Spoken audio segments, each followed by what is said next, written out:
Donc, on a eu envie de conclure avec cette table ronde sur l'habitat, en abordant un petit peu les difficultés vécues par certains, notamment par Simon et par André, mais aussi en apportant des perspectives, parce qu'il y en a. On a vu le dernier intervenant tout à l'heure à la conférence a terminé sur une note d'espoir, et je crois que c'est ce que va nous dire Blandine, qui est élue municipale à Rocles. Enfin, elle nous parlera un petit peu de ce qu'elle a réussi à mettre en place. Pierre, maire de Saint-Jean-du-Gard, qui a accepté de venir courageusement, je trouve. On peut l'applaudir parce que c'est pas du tout un spécialiste de l'habitat léger et réversible, mais il a accepté de témoigner en tant que maire, de nous parler de ses difficultés, de sa position, de la loi, etc. Donc c'est quand même un témoignage qui va être quand même intéressant. Je ne parlerai qu'au nom de la loi. D'accord, tout va bien. Et puis on a Paul Lacoste qui est de l'association ALEM, et donc Béatrice Messini qui est chercheuse au CNRS, qui travaille depuis 20 ans sur la problématique de l'habitat, et donc ils vont, je pense, au fur et à mesure des témoignages, apporter une touche de votre avis, enfin ce que vous apportez. Voilà. Allez, on commence. On commence par qui? Pas moi. Allez, Pierre, vas-y. Accusez le même, je vois que personne. Donc, bonjour à tout le monde.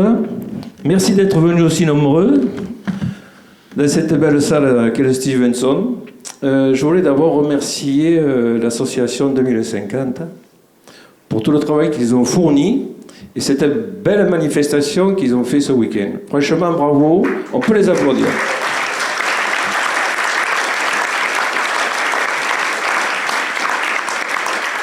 C'était une première, mais je pense qu'il y en aura d'autres. Vous confirmez ou pas?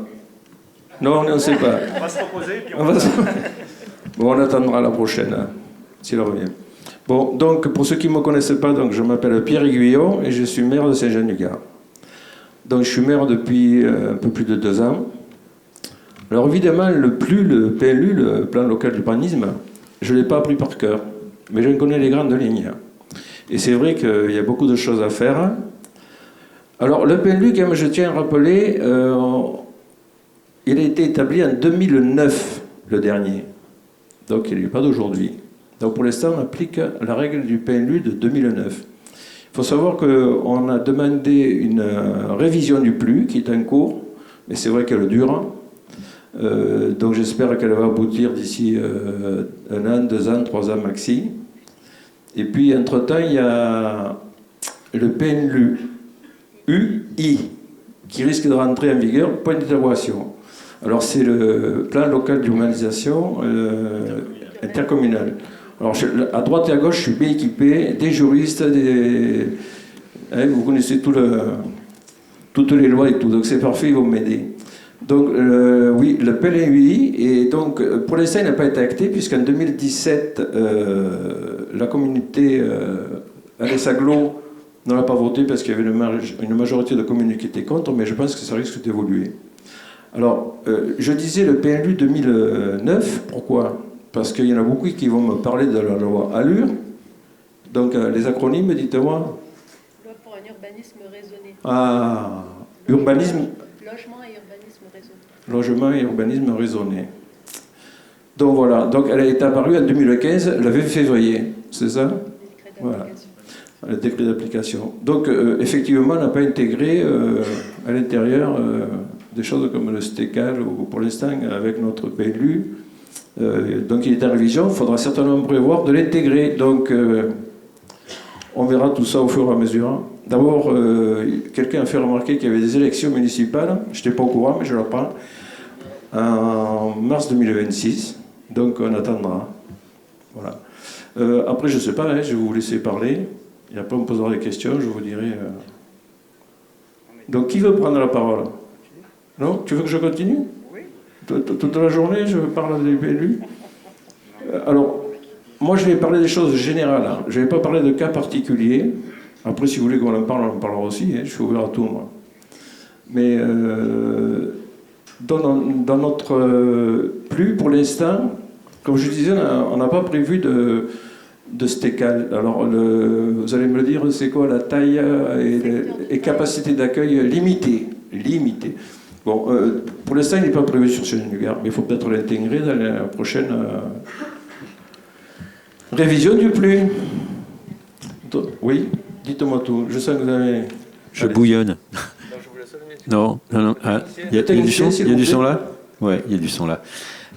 Oui, en fait, c'est vrai que c'est très problématique cette histoire des documents d'urbanisme qui n'ont pas été mis à jour. Bon, il se peut qu'il n'y ait pas de documents d'urbanisme aussi sur le territoire. Des fois, ça arrive. Il y a même des maires qui disent nous, documents d'urbanisme, on n'en veut pas, on reste au RNU, Règlement national de l'urbanisme. Ça nous va très bien. Et d'ailleurs, il y a le même dispositif que le STECAL un peu, mais c'est une délibération qui permet d'autoriser des installations, des constructions hors des parties actuellement urbanisées de la commune.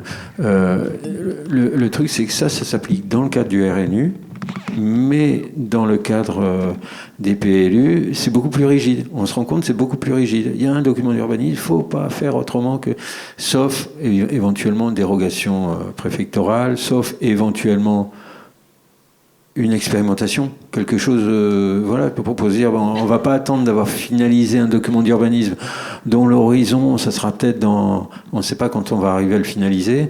Donc, effectivement, une expérimentation dans la loi de 2021, c'est 5 ans. C'est 5 ans, et au moins, on rend possible ce qui existe déjà parfois. On le rend possible en se disant on va faire un groupe d'études et là il faut l'ouvrir au maximum. C'est-à-dire il n'est pas question d'avoir que des technocrates et des élus et des spécialistes. Il faut qu'il y ait déjà les habitants, il faut qu'il y ait des associations éventuellement, bon, qui sont des spécialistes aussi des fois. Mais voilà. Je pense que ça pourrait fonctionner parce que vraiment je trouve que c'est particulièrement indigent d'avoir des PLU. Enfin, j'ai vu plusieurs situations comme ça où les maires se disent mais non, mais on peut pas autoriser parce qu'on est sur notre vieux PLU de Mathusalem. Et ça, c'est incroyable, c'est incroyable. Donc il faudrait soit que le ministre dise bon, on a un nouvel outil, on vous le propose et on va déboguer cette histoire, soit que ça bouge d'une manière ou d'une autre. Excusez-moi, je fais juste une parenthèse. Un PLU pour le modifier, pour faire une révision. Oui, c'est pas qu'il a. Pour le réviser, il faut entre 3 et 5 ans, nous on est même déjà à 7 ans, je crois. Donc, et ça coûte à peu près l'ordre de 40 à 50 000 euros. Donc c'est pas quelque chose qu'on peut faire à chaque année. À minima, hein. Ça dépend de la taille. Et puis, mais nous sommes une petite commune rurale. Ah oui, un PLU, oui. Ouais. Les PLUI, c'est 100 000. Non, je parle de PLUI. 180 000. Parce que le PLUI, pour l'instant, on n'y est pas. Point d'interrogation, 2028, 2029, 2030, je ne sais pas. Mais je crois qu'il y a des invités qui sont là, qui ont vécu ce truc-là ah, on ne peut pas vous autoriser. Et c'est peut-être qu'il faudrait qu'on écoute leur témoignage un peu, parce que c'est du vivant quand même. Oui, on peut témoigner de ce qu'on veut sans faire de campagne électorale. En tout cas, j'ai noté que Pierre n'était pas hostile, monsieur Pierre Aiguillon n'était pas hostile à éventuellement faire un STECAL sur sa commune. Donc c'est quand même intéressant à... Mais vous savez que tout est compliqué, rien n'est simple. Parce que je peux vous parler que même en zone constructible, il y a des fois on ne peut pas construire. Je vais vous donner des exemples concrets, si vous voulez. Sur les bancelles, c'est des problèmes pour des sécurités incendie, pour des problèmes de réseau d'eau, de capacité de réseau d'eau. Donc c'est pas parce que quelque chose est constructible que ça existe dans le PLU, parce que vous savez que ça passe, il y a le PRI aussi, le PPRI, au niveau des inondations. Alors il n'y a pas que les inondations des ruisseaux ou des rivières, il y a aussi des inondations par ruissellement. Maintenant, depuis le mois d'octobre 2024, on nous a inventé les éboulements de rochers. Donc là aussi, ça contraint encore de plus en plus. Donc je ne vais pas parler de toutes les contraintes, mais entre les incendies, les inondations, les rochers, et j'en passe, tout est compliqué. Donc même les terrains constructibles ne sont pas spécialement, au final, constructibles. Donc quand on parle de la STECAL, ok, mais tout est compliqué là aussi. Excusez-moi, il me semblait qu'à la mairie, récemment, a été rajoutée une complication à l'installation des nouveaux arrivants, et c'est permis. Non, le truc est enregistré, là, donc en fait, il faut avoir le micro pour parler, et on a prévu de faire le tour des invités, puis après, de passer aux questions, si ça ne vous embête pas. OK ? Bon, nous, on est pour que les choses évoluent, hein, on a envie que les choses évoluent, on s'aperçoit que c'est une nécessité, on a rencontré, peut-être pas à Saint-Jean-d'Igard, mais des habitants de Lozère, des communes proches, qui sont quand même dans des situations, et je pense que c'est le cas de l'Ardèche aussi, avec des populations qui diminuent, des écoles qui se menacent de fermer. des maires qui ferment les yeux, avec des fois 30-40% des habitants qui sont en habitat mobile, léger, irréversible. Le maire ferme les yeux parce que c'est la seule solution qu'il a pour conserver les habitants sur sa commune, quoi. Donc c'est ubuesque, quoi. C'est une situation. Je pense qu'il faut vraiment qu'on fasse avancer tout ça ensemble. Et je pense que le dialogue permet ces choses-là. Bon, c'est vrai que c'était un peu plombant l'intervention précédente, parce qu'on a l'impression effectivement que la marge de manœuvre était quand même assez limitée. Et par contre, je rappelle ce qu'avait dit, je ne sais plus, c'est peut-être vous, je ne sais pas, qu'au niveau des maires, des fois, enfin, la réalité, c'est quand on fait une intervention, puisqu'on a des devoirs de police, non, c'est que quand on a une réclamation, on est obligé de destruire la plainte et de répondre. Alors j'ai bien entendu, tout à l'heure, on disait on n'est pas obligé, mais je prendrai l'exemple des permis de construire. Les premiers qui me disent non, mais je veux construire en zone inondable, ou des zones où il y a des rochers, ou des zones où il y a un risque d'incendie, ce sera peut-être les premiers, le jour où il y a un problème, de venir attaquer la mairie. Vous voyez ce que je veux dire? C'est je veux, mais le jour où il y a quelqu'un qui a un accident, un décès, brûlé, je ne sais pas. Après, on se retourne contre la mairie. Donc, c'est des fois le double langage. Juste une parenthèse. Donc, on avait envie de partager avec vous des exemples concrets donc de personnes, Simon et André, qui ont eu des problèmes avec des habitats légers. Bon, voilà, pour que vous soyez un petit peu au courant des difficultés que les gens rencontrent sur le territoire. Et puis après, on ira sur une note plus positive avec l'expérience de Rocle. Tu veux y aller, Simon? Je veux bien. Merci Hervé. Voilà, moi je m'appelle Simon, je suis paysan dans le Gard, à côté de Vézénobre, sur les communes de Martignargues et de Nères. Je me suis installé en 2020. J'ai construit ma première tiny house en 2017 dans le Vaucluse. Donc voilà, donc un habitat léger ossature-bois sur remorque, donc totalement mobile, qui fait, selon la taille de la remorque, entre 17 et 19 mètres carrés. Et on a habité avec mon épouse pendant, de 2017 à 2020 d'une manière itinérante et nomade. Et lors de mon projet d'installation dans le Gard en 2020, on s'est tout de suite projeté en se disant que c'était formidable pour moi, jeune paysan, avoir de la vigne, une cave particulière et un peu d'élevage, la possibilité de rester sur mon parcellaire agricole et de pouvoir être sur place pour gérer les animaux, etc. Et à côté de ça, un faible budget qui ne me permettait pas d'acquérir de l'immobilier sur des communes qui sont aujourd'hui très prisées, donc ça alliait quand même beaucoup d'avantages. Donc, je suis allé, dès mon projet d'installation, me présenter à la mairie avec cette volonté de venir construire un projet sur la commune avec une perspective d'accueil à la ferme, de valorisation du territoire. À l'époque, je me suis présenté que sur la commune de Martignargues. La commune de Martignargues, c'est à peu près 350 habitants, donc une toute petite commune rurale. Et l'accueil a été plutôt glacial, avec un discours très freinant sur des possibilités de développement d'habitat léger, de bâtiments agricoles et de nouvelles activités agricoles d'une manière générale. Le fait est qu'on n'a pas voulu se laisser intimider et que, courant l'année 2020, on a quand même pris la décision d'amener et de déposer notre tiny house sur notre parcellaire agricole. Moi, je me suis installé en tant qu'ATP, donc agriculteur à titre principal, fin d'année 2020. Donc, on va dire à partir du 1er janvier 2021, on avait une remorque de 18 mètres carrés sur de la terre agricole qui nous appartenait. Et j'étais agriculteur, c'était mon travail. Et de cette tiny house, je pouvais recevoir du public à la ferme et en même temps vivre sur place et gérer mon cheptel de quelques brebis. Or, il s'avère que courant début d'année 2022, un an après l'installation de la tiny house, on a reçu une première visite de la gendarmerie nationale, nous disant être là dans un cadre judiciaire pour faire un rapport. Donc on leur a bien posé la question de savoir est-ce qu'ils nous demandaient de partir.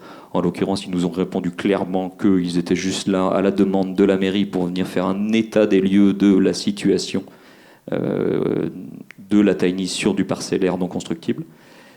Et suite à ce passage, on a quand même voulu rencontrer le maire pour trouver des moyens d'éclaircir la situation et de trouver des solutions. Donc le maire, en aparté, on va dire en huis clos, dans son bureau, nous a tenu un discours allez, à cette époque-là, plutôt encourageant de dire non, mais Simon, tu comprends, il y a des riverains qui se plaignent, c'est pas normal que toi tu puisses habiter comme ça en pleine nature, alors que d'autres personnes achètent du terrain 100 000 euros et construisent des maisons à 200 000 euros. Donc il y a des gens jaloux, donc je suis obligé de gérer avec mes concitoyens. Donc voilà, c'est aussi pour ça que j'ai dû intervenir et voilà, t'amener les forces de l'ordre pour régulariser ta situation. Donc on trouve un compromis sur la possibilité de déposer un permis pour un bâtiment agricole et de mettre la tiny house sous le bâtiment agricole, de manière un peu à masquer l'arbre dans la forêt. Donc je dépose un permis courant 2022. Ce permis-là est refusé par la mairie pour une contrainte de risque incendie. Donc je retourne voir le maire en lui disant que je ne comprenais pas bien sa démarche à partir du moment où il me refusait le permis de construire. Ah oui, en précision, je suis au RNU, donc ça veut dire que c'est le préfet qui décide de la constructibilité du permis. Le préfet me donne l'autorisation de construire, étant donné que je suis jeune agriculteur, donc il me donne le permis pour un bâtiment agricole. Et le moyen de la mairie de Martignargues, c'est de faire un arrêté municipal pour retrait de permis de construire. Et donc suite à ça, je ne comprends pas très bien la démarche, justement dans ce côté responsabilité du maire que j'entends tout à fait. Là, en l'occurrence, il n'avait pas vraiment la responsabilité, puisque si moi j'avais eu un problème, il aurait très bien pu dire c'est le préfet qui a pris la décision, donc s'il y a un incendie ou quelque chose comme ça, en l'occurrence c'est le risque incendie que la mairie évoque pour me retirer le permis. Et donc il botte en touche en me disant que c'est pas de sa faute, que le risque est trop élevé pour m'autoriser un bâtiment. Et courant 2023, il me renvoie la gendarmerie pour attester encore une fois de la présence de l'habitat mobile. Et je reçois 2 semaines après une assignation au tribunal de Nîmes pour construction illicite. Donc on prend la décision, je prends contact d'ailleurs avec Salem. Alem, pardon. Il me conseille un report d'audience que j'obtiens. Je prends un avocat sur Alès et l'avocat me conseille pour prouver que ce n'est pas une construction illicite, parce que c'est ce sur quoi il joue, de déplacer l'habitat mobile. Donc c'est ce qu'on fait. On déplace sur ma ferme l'habitat mobile de 500 mètres de manière à arriver sur une autre parcelle cadastrale. Et on arrive au tribunal en se disant bon, bah, voilà, regardez, vous nous avez attaqué pour un sujet très concret. Dans le cadre de la loi, on a le droit de séjourner sur des parcelles cadastrales, on va dire 3 mois, le temps d'eux. Et l'idée était de dire c'est bien mobile et on n'a aucune problématique à rester sur place. En l'occurrence, juste quelques jours avant l'assignation au tribunal, il nous renvoie à la gendarmerie pour faire un nouveau rapport. Donc les gendarmes sont venus nous voir 3 fois au total. Et le jour du jugement au tribunal, voilà, notre avocat défend une ligne qu'on ne comprend pas trop, qui est la ligne de dire c'est pas normal qu'on ait été amené directement au tribunal et on aurait dû aller en médiation de justice avant d'aller au tribunal. Donc cherche à aller vers une médiation. Et la juge ne trouve pas ça recevable et prononce la sentence de devoir évacuer l'ensemble des choses mobiles du parcellaire agricole. Donc, début 2024, j'ai reçu encore une fois la visite des gendarmes pour me stipuler qu'il fallait appliquer la décision du tribunal. Donc j'ai dû enlever toute unité mobile de mon parcellaire agricole. Je leur ai tenu le discours à nouveau que c'était moi, dans le cadre de mon activité, que je faisais des dégustations sur place, que c'était essentiel à mon activité professionnelle, etc., que j'étais agriculteur, et que dans le cadre de la loi, finalement, on parlait d'une remorque, et donc moi, en tant qu'agriculteur, on me demandait d'enlever une remorque de mon parcellaire agricole. En l'occurrence, ça n'a pas été reçu par le procureur de la République d'Alès, et donc j'ai dû effectivement enlever tout élément mobile de mon parcellaire. Voilà, c'est un peu la situation. Entre-temps, j'ai été... voilà, on avait pris la décision d'acheter quelque chose sur Vézénombre de manière à avoir une résidence principale officielle. Donc ça veut dire que c'était même pas un semblant d'une résidence ou quoi que ce soit, c'était vraiment une unité mobile légère sur du parcellaire agricole qui nous permettait d'être sur la ferme et toujours accueillir du public. Et ça n'a pas été perçu dans le bon sens par la municipalité. Depuis, sur la commune de Ners, j'ai essayé de retenter une nouvelle aventure grâce à mon statut d'agriculteur et de demander ce qu'on appelle une déclaration préalable pour un camping à la ferme, puisque le camping à la ferme permet d'intégrer aussi, pourquoi pas, de l'habitat mobile et de l'habitat léger. Et de la même manière, sur la commune de Ners, très rurale, ils ont vu ça comme une invasion de quelque chose pas du tout approprié pour la commune. J'ai entendu dire de certains voisins après que le maire faisait passer le mot de dire que Simon Le Maire voulait construire un Cap Fun sur la commune avec des toboggans, des piscines, etc. Et qu'il utilisait cet argument-là pour pouvoir, encore une fois, prendre un arrêté municipal et me retirer les demandes que j'obtenais. Donc, selon l'ambiance politique, sociale, locale, malgré la loi, malgré les ouvertures qu'on peut avoir dans la loi, malgré la discussion et la négociation que j'ai essayé d'obtenir avec eux, le pire, c'est que plus j'allais et plus je rencontrais les secrétaires de mairie et que j'essayais de leur expliquer des choses comme la loi Allure, des choses qu'ils ne maîtrisent pas du tout parce qu'on est dans des petites communes rurales et que les secrétaires de mairie ne sont pas du tout formés, je prenais un personnage très arrogant qui voulait arriver avec je savais tout, je voulais maîtriser tout mieux que tout le monde, et donc je me suis fait une vision très, très invasive et très, très malfaisante sur quelque chose que je veux imposer dans une petite commune qui est très bien dans son équilibre et dans son monde rural. Aujourd'hui, je n'ai plus rien sur la ferme, j'habite à un autre endroit. Et j'en suis à mon 3e dépôt de permis de construire de bâtiments agricoles, qui m'est refusé une nouvelle fois. J'ai fait appel à la Chambre d'agriculture pour pouvoir soutenir mon projet. La Chambre d'agriculture a essayé d'appeler plusieurs fois les maires de Nère et de Martignac, et ils ont refusé de recevoir les salariés de la Chambre d'agriculture. Donc on est dans une fermeture totale de la discussion. Il ne veut pas me recevoir non plus. J'ai fait un courrier recommandé. Et donc tous les gens autour de moi me conseillent d'attaquer en justice l'arrêté municipal de retrait de permis en disant qu'il faut aller au tribunal administratif puisque le maire outrepasse son droit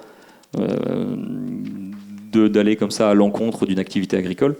Et moi, ma démarche, c'est de dire j'ai déjà perdu une fois au tribunal, j'ai pas envie de retourner au tribunal. Et j'espère vraiment trouver un moyen humain et intelligent de résoudre ce genre de problématique. Donc je désespère pas, puisque je pense que c'est l'avenir, un jour pouvoir réimplanter de l'habitat léger sur ma commune, sur ma ferme, que ce soit pour moi ou que ce soit pour d'autres agriculteurs qui vont venir s'installer sur la ferme ou des salariés qui vont pouvoir se poser en yourte ou en camion pendant les mois où ils vont venir sur la ferme.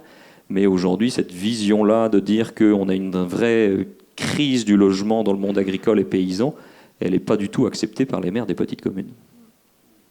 Je voudrais répondre à cette remarque, si vous m'autorisez. J'ai entendu d'abord des voisins. Ça commence par les voisins. On n'a pas encore parlé du maire. Bon, les voisins déposent plainte ou font un recours auprès de la mairie. Après, j'ai entendu aussi la justice. Le tribunal, c'est eux qui décident. Il y a une loi. Et les lois, là, qui c'est qui les a votées? C'est nos députés. Qui c'est qui a voté pour nos députés? C'est nous. Donc, il faut changer, il faut respecter la démocratie et faire évoluer les choses. Alors moi, ce que je pense qu'il faut faire plutôt, c'est d'avoir les mairies pour qu'elles fassent évoluer leur PLU. Et une fois que c'est dans le cadre, vous n'avez plus besoin de la justice. C'est dans le PLU. Mais tant que ce n'est pas dans le PLU, c'est compliqué. Donc juste une petite remarque. Peut-être nos spécialistes ont des remarques à faire à ce sujet. Moi, je voulais juste dire que déjà, on sent la souffrance dans ton témoignage. Et là, je trouve qu'on atteint vraiment quelque chose qui est toujours central dans le combat qui est mené et qui est tellement asymétrique vis-à-vis du politique, vis-à-vis de la justice, avec en plus des acteurs qui, la plupart du temps, et tu l'as dit, ne comprennent rien, ne maîtrisent rien. Et à chaque fois qu'on envoie en fait les demandeurs eux-mêmes auprès des élus, on leur dit attention, modestie, humilité, pour précisément exactement éviter la réception dont tu as parlé, à savoir la personne arrogante qui sait tout. Et c'est pour ça qu'on leur dit vous prenez bien tous les papiers, vous stabilocez, il faut sécuriser les élus. Tant que vous ne sécurisez pas les élus eux-mêmes, non seulement il n'y aura aucun portage, mais en plus on va vous mettre les bâtons dans les roues parce que ce qu'on comprend aussi, c'est que les riverains, on en a parlé la conférence juste avant, de dire qu'il y a tous ces dépôts de plaintes qui font aussi que ça oblige le maire à agir et ça oblige le maire à prendre des actes. Alors que le maire, il aurait très bien pu deux choses. Il aurait pu dire déclaration préalable, stationnement d'une unité mobile, plus de 3 mois, continu ou discontinu à l'année, déclaration préalable, basta, qui est beaucoup moins engageant qu'un PC, qui est beaucoup moins engageant qu'un bâtiment agricole, qui pourra changer de destination dans les 5 ans. Première chose. Deuxième chose, le permis à titre précaire, qui permet à ce moment-là, on va voir la viabilité économique de votre exploitation agricole. On fait un permis précaire, on dégaine un permis précaire, et à ce moment-là, entre le demandeur, le pétitionnaire et les élus, La durée de l'installation est fixée dans le temps. Par exemple, je te donne 3 ans. Si dans 3 ans, effectivement, ton projet agricole est abouti, on reconsidérera et on délivrera une autorisation. Voilà. Ou une convention d'occupation temporaire. De la même façon, permis précaire ou convention d'occupation temporaire protègent les élus, puisqu'ils ont agi, ils ont fait quelque chose, ils ont sorti une autorisation d'urbanisme. Voilà, donc j'ai envie de dire, il y a quelque chose qui n'a quand même pas été au bout du bout. Voilà. Permis précaire ou convention d'occupation temporaire. Oui, est-ce que ça, en fait, qu'on soit sur un PLU... Pardon, on verra après. Là, moi, pour faire suite à ta remarque, encore une fois, je n'ai pas eu une bonne expérience avec mes élus locaux. Effectivement, je me suis très probablement braqué. J'ai quand même senti beaucoup d'hypocrisie, beaucoup de non-volonté de trouver les solutions. On est dans un environnement avec une vie communale où l'association de chasse est très présente. Il y a eu le côté très monté de certaines familles qui ont dit non mais lui là, le petit qui veut faire des choses au milieu de la nature, il va nous emmerder. Et le maire m'a clairement tenu le discours de dire ah bah oui mais si on t'autorise à toi, on va en avoir 25 dans les prochaines années qui vont nous traumatiser et on va se retrouver avec une commune bardée avec de l'habitat mobile partout. Bon, je lui ai répondu déjà je vois pas en quoi c'est un problème. Et c'est surtout que sur sa commune, on est 3 agriculteurs. Donc déjà, si on ne fait pas des efforts pour nos quelques agriculteurs, tout le monde aujourd'hui n'est pas paysan et n'est pas prêt à l'être. À la fin de l'histoire, il s'est réfugié derrière sa sécurité, le fait que c'était lui qui avait contacté son assureur et que c'était l'assureur qui avait mené l'action en justice et qu'il était désolé pour moi vraiment et que c'était pas de sa faute et qu'il était navré que ça se soit passé comme ça puisque c'était lui qui avait juste prévenu son assurance de manière à se dédouaner et se décharger de toute responsabilité et de tout danger. Et son adjoint m'a quand même dit que c'était pour notre sécurité parce que s'il y avait un incendie et que vraiment c'était dangereux pour nous de brûler dans les flammes de l'enfer avec un incendie qui aurait pu y avoir autour de nous. Donc on est face à quand même quelque chose où il y a une certaine mesquinerie ou en tout cas une non-envie de faire évoluer la situation et de ne pas apporter de l'énergie pour changer le modèle. On est clairement là. Ça veut dire qu'aujourd'hui on est dans un modèle confortable. Le maire de Nerre m'a dit la même chose. C'est de l'immobilisme. Ça veut dire que le moindre changement peut provoquer des réactions. On n'a pas envie de devoir gérer ces réactions. Donc le statu quo nous va très bien. Je ne vais pas commencer à dépenser de l'énergie pour trouver des solutions. Pour même un cas particulier, très bien, un jeune qui s'installe, c'est super, mais ce n'est pas suffisant pour aller trouver du juridique ou du légal pour permettre une situation différente.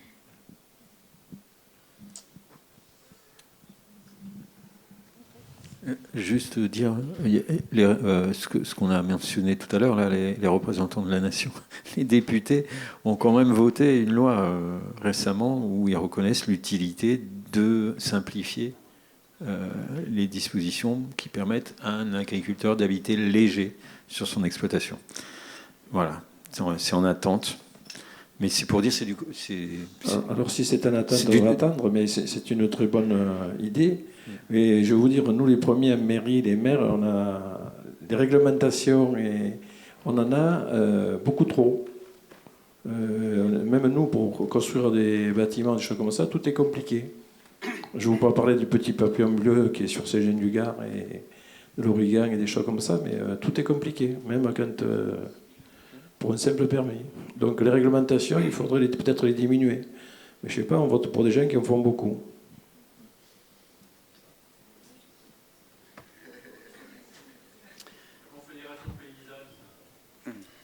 Après, on fera la discussion si tu veux. Oui. François. Allô ? Oui. J'ai voulu, en venant m'installer en janvier 2014 dans une yourte que ma fille a bien voulu me prêter, qu'elle avait fabriquée, j'ai voulu sécuriser le maire. J'étais bien informé. À l'époque, il n'y avait pas la loi Allure. Il y avait juste les directives ministérielles. Vous me corrigez si besoin. Il y avait les directives ministérielles de 2007, 2009 et 2011 qui disaient à peu près la même chose en substance. Si la yourte n'est pas reliée à des réseaux, et s'il y a l'accord du propriétaire, il n'y a pas de souci, c'est considéré comme une tente. Tout le monde me disait, mais André, tu es malade, quoi. Tu vas pas aller demander au maire, il a démonté une yourte. Et moi, j'avais une confiance absolue parce que Michel Antérieux s'était fait tellement remonter les bretelles par le sous-préfet pour abus de pouvoir absolu en se faisant justice lui-même, en démontant la yourte de la Borie, que je pensais qu'il avait pris déjà une bonne leçon. J'ai eu raison. Je suis allé voir Michel et il me dit, et je lui dis justement que c'est ma conception, quand il y a des droits, il y a aussi des devoirs. Et donc, je lui dis mon besoin de payer la taxe d'habitation. Je savais que je n'avais pas, il n'avait pas le droit de me la faire payer.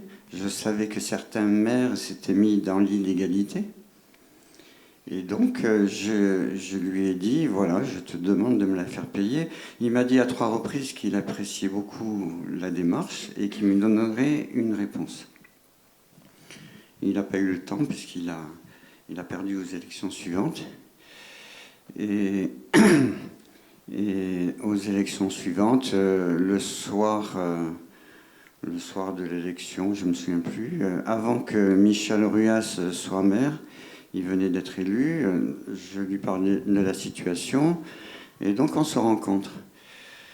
Et je lui fais la même demande, et à ce moment-là, je crois qu'il ne s'est rien passé. On a été en longue discussion parce qu'il n'avait pas envie que je reste là. On a beaucoup discuté, je dois beaucoup à Michel Ruas et je le reconnais, il a été très à l'écoute. On a dû discuter au moins 2-3 heures ensemble. Et il m'a assuré qu'il n'y aurait pas de procès, parce qu'un procès, ça veut dire je t'emmerde, tu m'emmerdes, et puis on n'en finit pas. Et un mois après le décret d'application de la loi Allure, j'ai reçu l'avis de procédure. Et donc, toutes les yourtes de la commune ont été démontées. Et moi, je ne me suis pas démonté. Je veux dire... en fait, j'ai pas compris, et Polo ne m'a pas encore bien expliqué, comment c'est possible qu'une loi soit réversible. Rétroactive, oui. C'est un mystère. Moi, j'ai appris à l'école qu'une loi n'est pas rétroactive. Donc, je me suis installé en toute légalité. Et donc, voilà, simplement... Et puis, simplement, pour moi, c'est juste une façon d'habiter. C'est mon bonheur de vivre simplement dans un rond sur terre battue. Je me suis aperçu, un mois avant d'installer ma yourte, que je réalisais le rêve de mon père. J'ai dû être infusé par mon éducation. On est 8 enfants, c'est à moi seul qu'en fait il m'a dit à 3 reprises, mon rêve, c'était de rester en Afrique. Il a travaillé 30 ans en Afrique. Mon rêve, c'était de rester en Afrique, si ce n'était pas les enfants, et de finir mes jours dans une case africaine ronde et sur terre battue. Et donc, j'ai réalisé que je réalisais son rêve, quoi. Et du coup, simplement, j'avais aucune frayeur, et j'ai simplement décidé de tenir bon, quoi. Et quitte à payer, je suis à 10 500 € de frais de procédure. Pour moi, c'est une obole pour la planète. Donc, c'est aussi un combat écologique, quoi.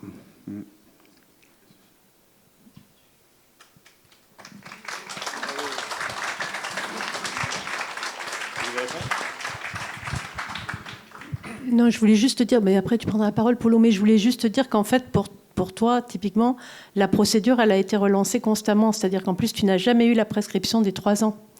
alors qu'ils auraient dû te laisser tranquille. Mais comme à chaque fois, ils ont relancé la procédure, à chaque fois, on repart de zéro. Donc, ce qui explique aussi pourquoi tu as été constamment incriminé, en fait. Sur le cadre légal qui préexistait, c'était plutôt des réponses parlementaires, des réponses à des questions parlementaires par les ministres en activité, donc sur un cadre de la yourte tente. Et pour la suite, j'ai un blanc. Excusez-moi. Donc, suite à ça, donc la procédure se met en route. J'avais un avocat qui ne me satisfaisait pas, donc je change d'avocat. Et quand ça passe en procédure, la juge refuse de juger. Elle nous demande de nous concilier. Donc je demande la conciliation. Michel Ruas accepte aussi. Donc on se retrouve en mairie devant le conciliateur. C'est payant, mais c'est pas très cher, quoi. Et Michel, j'ai beaucoup apprécié. Il prend la parole pendant 10 minutes et il me dit s'il y a une solution juridique pour légaliser tes yourtes, il y a 2 yourtes, hein, puisque j'ai un voisin de yourte aussi que j'ai accepté, qui se met chez moi. Pour légaliser tes yourtes, c'est s'il y a une solution juridique, mais je le fais tout de suite. Et puis il continue, donc j'étais au 7e ciel, quoi.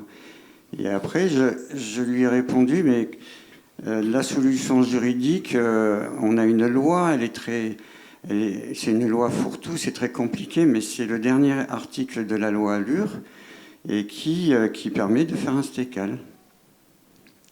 Réponse: ah, mais si je fais ça pour toi, il faudra que je le fasse pour plein d'autres. Voilà. Donc ça a été terminé.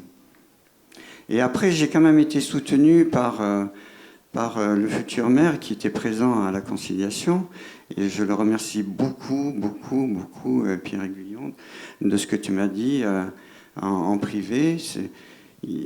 Pierre, tu me dis, le problème avec toi, André, c'est que tu as 20 ans d'avance. Je t'ai répondu, Pierre, mais non, on a 50 ans de retard, quoi. Voilà. Pour moi, le fond du problème, c'est que le fond, je vous livre mon cœur. Hein. La question écologique, en fait, c'est foutu. On y va, de toute façon, on y va. On va vers le chaos. L'échéance, elle est plus ou moins longue selon les perceptions, 20 ans, 100 ans, 200 ans. On y va, on est beaucoup à être convaincus aussi à 2050. Mais il faut mettre tous nos efforts pour amortir le choc. Enfin, il faut faire ce qu'il faut. Je continue à remonter les murs. Je suis de mes restanques. Je suis à 110 mètres cubes de pierre sèche pour pouvoir cultiver quand ce sera le moment de cultiver, pour qu'on puisse cultiver des patates. Et je pense, enfin c'est ma pensée, il ne faut pas tirer dans les jambes de ceux qui essaient d'être vertueux pour éviter le chaos. J'ai un ami patron d'une entreprise, 24 employés, qui comprend un jour le coût écologique du portable. Mais du jour au lendemain, il n'a pas arrêté de fumer, il a arrêté le portable. Et il a dirigé sa boîte de 24 employés sans portable. Mais c'est merveilleux. Moi, je fais le compromis écologique.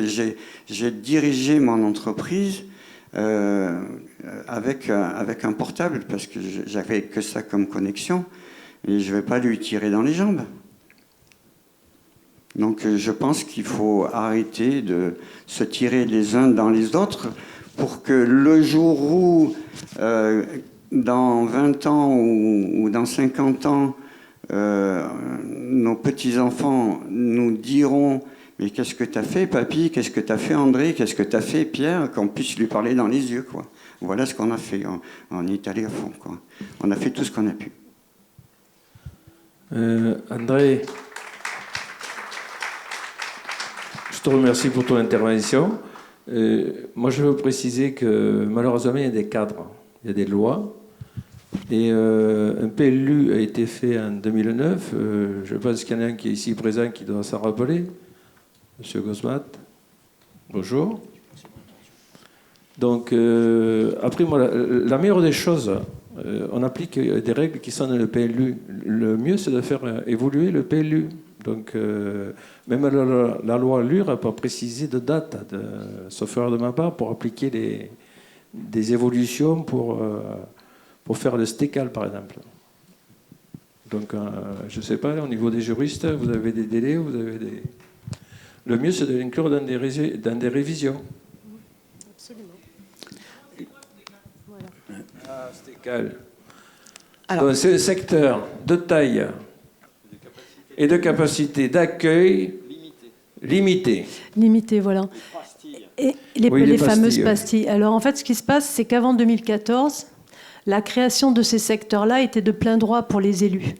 On l'a dit tout à l'heure, notamment lorsque l'intérêt communal le justifiait. Ils pouvaient ouvrir des petits secteurs à l'urbanisation, notamment dans des zones où il y avait déjà des habitations, par exemple, où il fallait régulariser des situations déjà existantes. Voilà, ça servait à ça, les secteurs de taille et de capacité d'accueil limitée. Aujourd'hui, c'est devenu une politique publique, mais qui marche dans l'autre sens. Parce que, par exemple, je vais citer la situation de Changé, dans la région de Nantes, où on a la création de STECAL. Alors, on a plusieurs STECAL. On en a 3. Une toute petite pour un terrain d'accueil des gens du voyage, 0,5 hectares.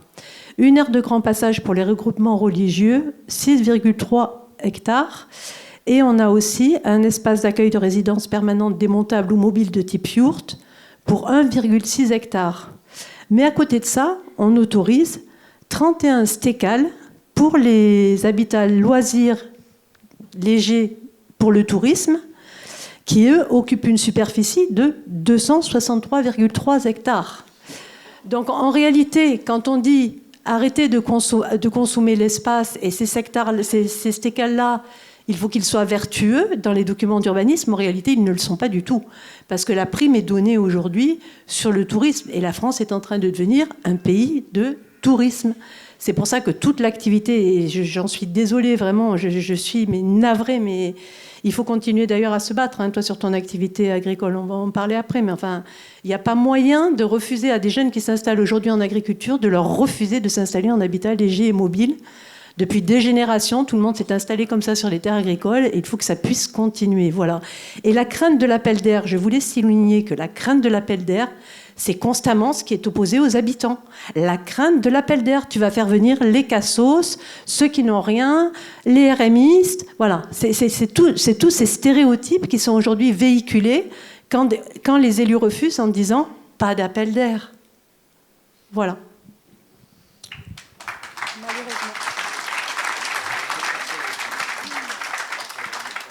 Donc je vais écouter Hervé, effectivement il faut qu'on avance, mais je vais rebondir là-dessus, je vais reprendre à la remarque Confédération Paysanne, puisqu'effectivement je siège pour la Confédération Paysanne dans plusieurs instances, et dont en CDPNAF, donc CDPNAF, Commission préfectorale de préservation des espaces naturels, agricoles et forestiers, où par exemple quand une mairie va vouloir faire une révision de PLU, elle va passer en CDPNAF pour savoir à quel point le nouveau PLU consomme ou pas de la terre agricole ou de la terre naturelle ou forestière. Et moi, je m'amuse en tant que représentant conf à chaque fois à poser la question au maire si il a prévu dans sa révision un STECAL, une pastille pour de l'habitat léger, pour de l'habitat mobile. Et c'est vrai qu'aujourd'hui, en fait, on voit des STECAL apparaître pour des parcs de loisirs. Donc l'outil est vraiment utilisé à mauvais escient. Et quand on leur dit, notamment dans des communes ici un peu à forte déprise, comme tu disais Hervé, quand on leur pose la question de savoir si on ne pourrait pas plutôt introduire un secteur de la commune pour de l'habitat léger ou voilà, faire revenir des jeunes dans le village, voilà, ils bottent en touche en disant qu'on en a discuté en conseil municipal et que c'est trop compliqué, grosso modo. Donc c'est vraiment une problématique qu'on peut prendre à l'échelle départementale, préfectorale ou nationale. Je sais que la conf, on l'a aussi prise au niveau des SAFER, puisque les maires, aujourd'hui, leur argument, c'est de dire « Ah oui, mais il y a eu des abus depuis 50 ans, des gens qui ont été agriculteurs et qui ont construit un mas au milieu de la nature et qu'au bout de 10 ans, leur mas, ils l'ont revendu 1,5 million d'euros à des Hollandais. Et aujourd'hui, du coup, c'est une propriété plus du tout à destination agricole. Et le mec, il est parti avec la caisse et il a fait bombance. Et ça, c'est très mal perçu sur la commune. Ce que je peux tout à fait comprendre. Et aujourd'hui, il faudrait vraiment agir plutôt là au niveau des SAFER et au niveau de cette destination des biens créés par un agriculteur, autant un hangar agricole type ce que je veux faire, c'est qu'il faudrait au niveau légal faire en sorte que les SAFER puissent ne pas vendre des propriétés qui ont eu des autorisations agricoles à destination de l'agriculture et de l'autonomie locale, et que ça reste dans un cercle agricole. Aujourd'hui, ça serait vraiment une évidence qu'un permis qui ait eu, un bâtiment qui ait eu un permis grâce à une dérogation, parce que c'est bien une dérogation, le fait d'être agriculteur et de pouvoir construire en zone non constructible, que cette dérogation, elle soit sur 100 ans, 150 ans, 200 ans. C'est pas normal qu'aujourd'hui des gens puissent venir de l'autre bout de la planète et acheter des masses dans les Cévennes qui ont été à destination agricole alors qu'ils ne sont plus du tout agriculteurs. Ça, c'est vraiment quelque chose qu'il faut mener au niveau national, au niveau départemental, et c'est aux SAFER, pour moi, de prendre voilà, la SAFER a la mission de préserver de la terre agricole, de l'espace agricole, et aussi bien, pour moi, le bien agricole et le bien à destination agricole.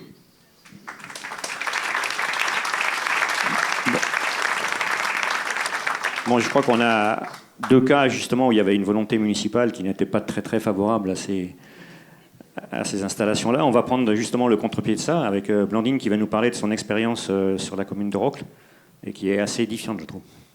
Juste 30 secondes, excusez-moi. On n'a pas parlé de la loi ZAN, zéro artificialisation nette pour la 2050. Ça veut dire que justement, tout ce qui est agricole, naturel, forestier, ça sera 0 mètre carré dessus. Donc il ne reste pas grand temps pour réagir. Donc l'habitat léger, mobile et démontable et réversible est précisément la solution, puisqu'il n'artificialise pas du tout les terres. C'est bien ce qu'on dit. Comment est-ce que la loi a pu penser, la loi climat et résilience qui aujourd'hui porte le ZAN, le zéro artificialisation nette, sans mettre en face les habitats mobiles et démontables. Enfin, là c'est un non-sens. On marche sur la tête. On marche sur la tête. Voilà les réglementations qui disent tout et leur contraire. Absolument, mais je vais vous donner un autre exemple, juste après on passe la parole à Blandine, mais moi je viens du département des Bouches-du-Rhône. Dans le département des Bouches-du-Rhône, c'est la Chambre d'agriculture qui explique comment les agriculteurs ont prospéré pendant des années en construisant des hangars agricoles, qui ont changé de destination dans les 3-4 ans systématiquement pour nantir non plus leurs enfants qui avaient déjà tous une maison dans le village, mais leurs petits-enfants, voire leurs petits-enfants à naître.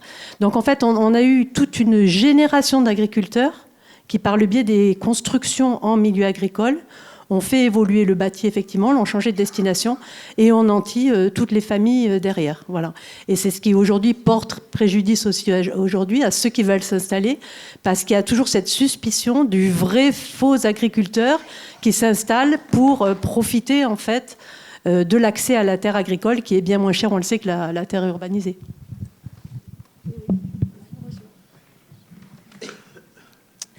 Oui, moi je voulais rebondir sur plusieurs choses. En fait, ça m'est venu à chaque fois à des moments, je ne sais pas si je vais retrouver le fil de ça. En tout cas, notamment par rapport aux stécales qui parfois sont demandés pour justement être utilisés comme nouvelle zone de loisirs. En fait, c'est aussi dans les instances. Donc nous, on est dans le cadre d'un PLUI, donc c'est intercommunal. C'est la communauté de communes Beaume-Drobie qui est chargée d'urbanisme. Et en fait, dans ces instances-là, il y a des représentants des communes, et que c'est aussi dans ces instances-là, en fait, qu'on peut nous, les élus, dire oui ou non, en fait. Quand il y a une demande de modification de PLUI pour un stécal, notamment par exemple pour une zone de loisirs, en fait on a le choix de dire oui ou non à un moment donné. Et donc c'est bien un choix politique. Donc c'est aussi à des moments donnés, quand on est dans des instances politiques, qu'elles soient à ce niveau-là, au niveau communal, on a quand même aussi du pouvoir, même si il est limité. On a quand même ce choix-là de dire oui ou non. On a plutôt envie de favoriser l'installation de gens à l'année, plutôt envie de favoriser du tourisme ou non. Et voilà. Donc je voulais faire une petite précision là-dessus. Et je voulais aussi rebondir sur ton témoignage en fait que je trouve très touchant sur comment en fait des gens qui ont des convictions, qui veulent tout simplement habiter dans des endroits respectueux de l'environnement et dans des endroits différents, prennent des gros risques et comment en fait comment les communes en fait, nous aussi, on peut prendre des risques à des moments donnés, parce qu'effectivement, on s'aperçoit que la loi Allure, nous, quand donc on est en train de mettre en place ce hameau léger sur notre terrain communal, qui bénéficie d'une pastille stécale.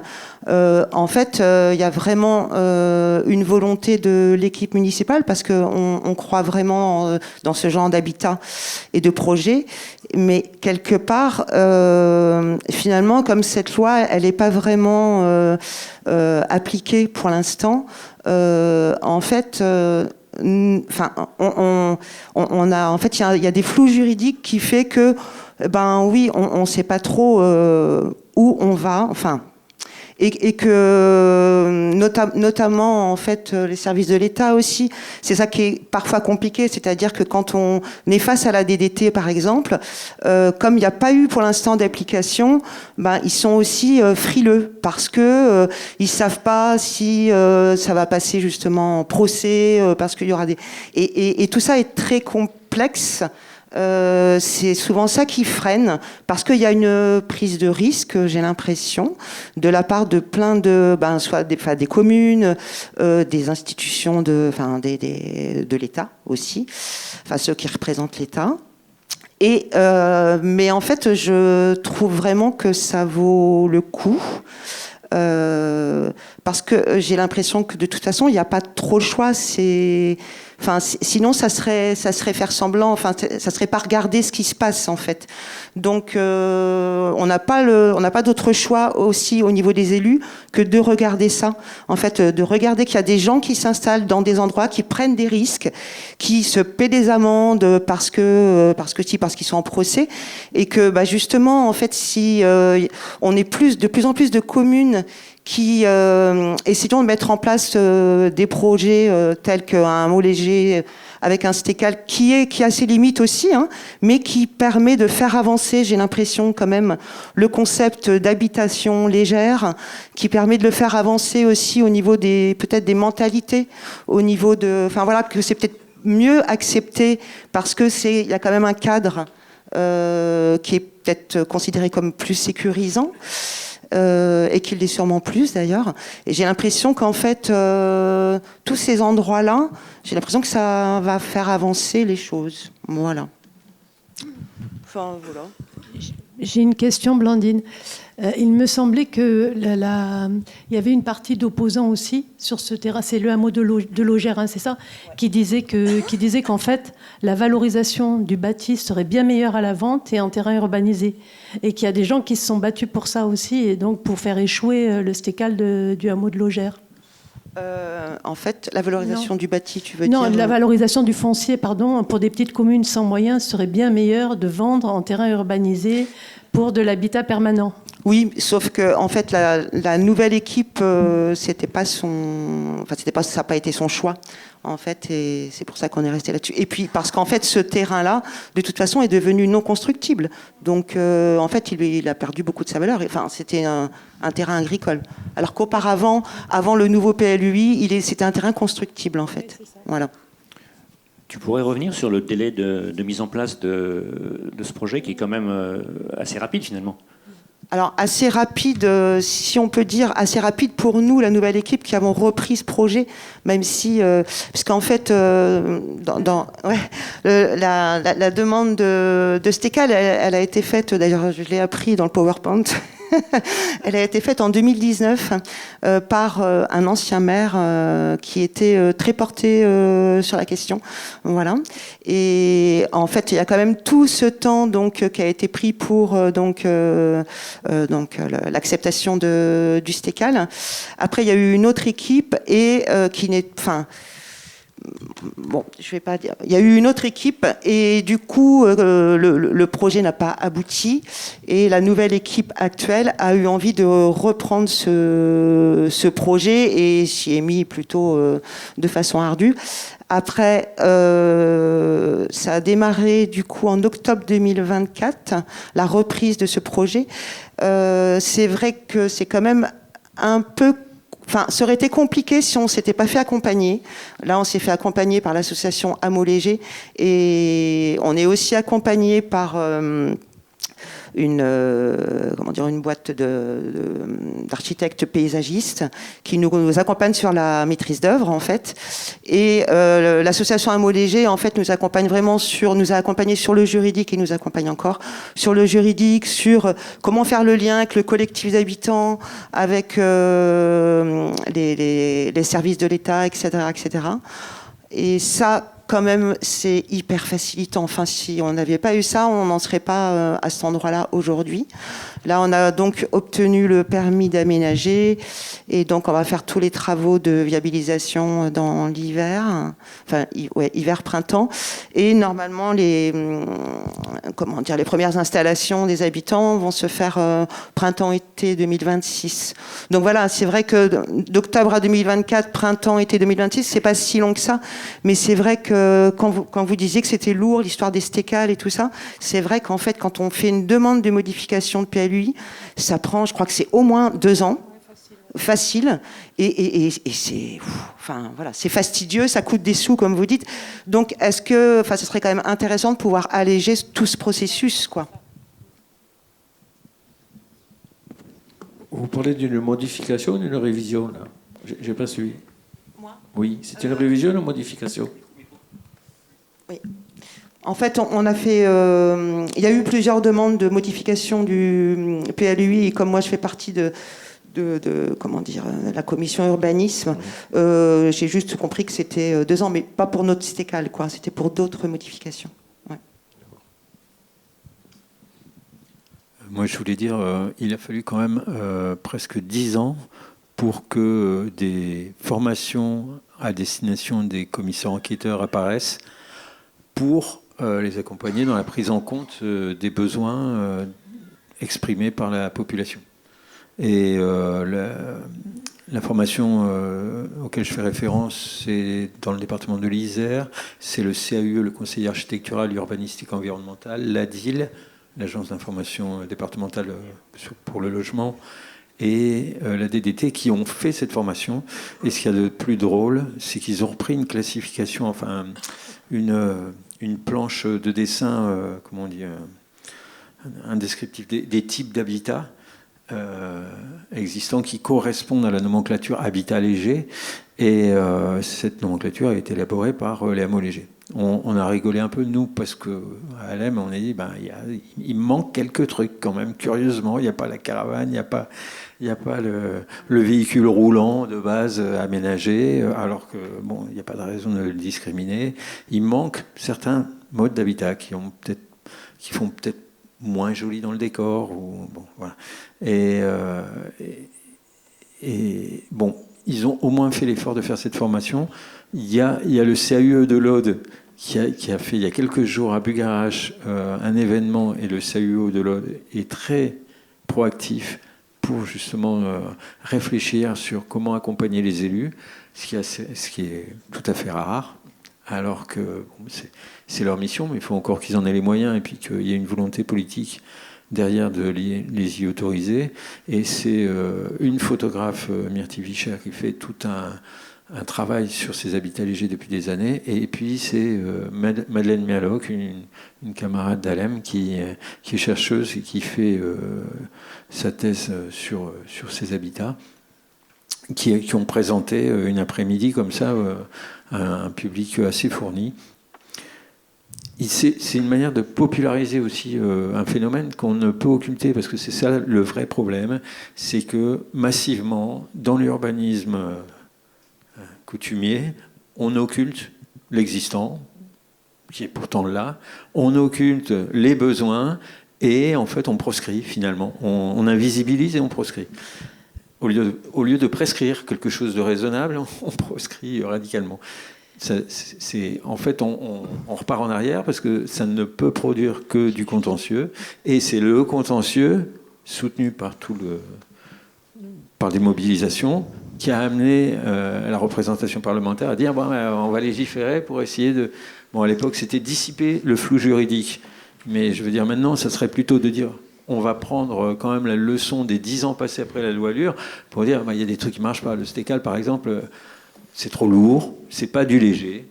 C'est très bien quand on veut couler une dalle de béton, mais pour du léger, on va faire autre chose.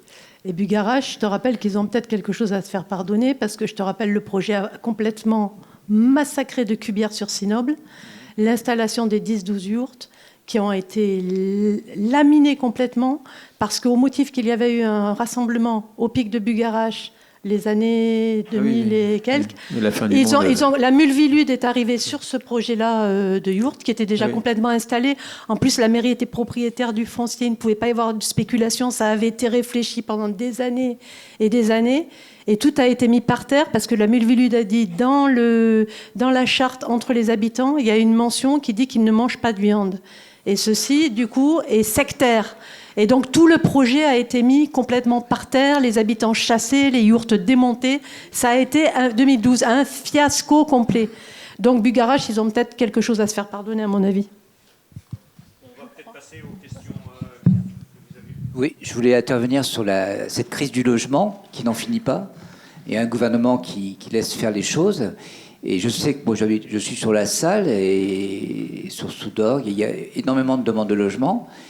Et je pense qu'aujourd'hui, on a tendance à oublier qu'il y a beaucoup de gens qui ont plusieurs façons d'habiter. On peut des fois, moi j'ai vu sur la Salle, les gens ont commencé des fois à habiter en camion, ont habité en yourte, ont fait du locatif.